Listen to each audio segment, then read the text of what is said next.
Not a lot of people know that there are 50 million Americans caring for an aging parent, and half of those people are working full or part-time. So that is an incredibly overwhelming experience. My name is Maria Basilopani, and I'm a social worker, and my website is geriatriccaremanagement.com. I try to provide information, advice, and insights that are easy to understand and easy to put to use immediately to help reduce the anxiety that folks feel and to help them really be able to make sense of what they're going through and to figure out how to get to the next step. What I've noticed over the years is that caregivers are really undergoing transitions at the same time as older adults are undergoing transitions. So for example, if somebody was an able-bodied man or woman and suddenly breaks a hip and now needs help at home, that's a huge transition to go through. At the same time, there could be an adult daughter or an adult son who's working or living maybe 3,000 miles away when that happens to their parent. And so they're undergoing a transition too. How do you go from being somebody that didn't need to worry every 5 minutes about their parent to being somebody who needs to worry and needs to be checking in?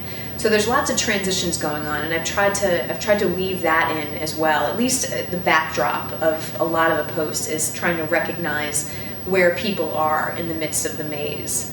The caregivers need advice and they need information, and I feel like the only ways for them to get at information and advice are to hire somebody. And I know that not everybody can afford that. So what do you do if you can't afford to hire a geriatric care manager? You still have the same questions and concerns that you would have regardless of how much money you have, and you're really short on time. So I started thinking about that and realizing that lots of people would be going to the web. And when I started to look at the web, I realized that there weren't a lot of people who had had experience giving advice.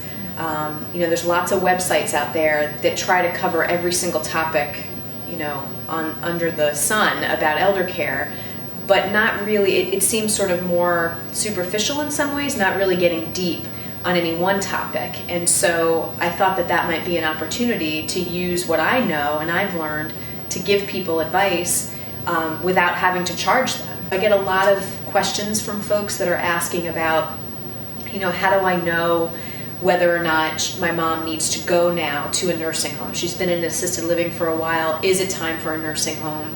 I get questions from caregivers who are caring for that aging parent in their own home and wondering if they should hire more care now.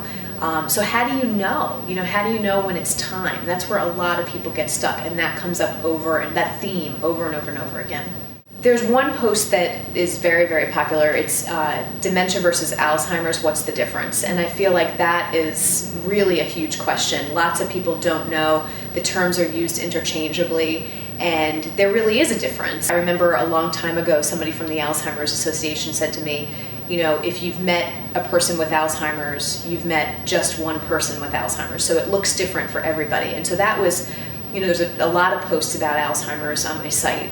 And that's why, because everybody is different. I also wrote a recent post about what happens when the money tree runs out, because another theme that I hear a lot about from people that get in touch is just that they don't have the money to pay for elder care. And so that's the situation that many people find themselves in. And so it really helps to know what needs to cost money, what doesn't need to cost money, and how to sort of time things in terms of planning care so that you can make the money last as long as possible.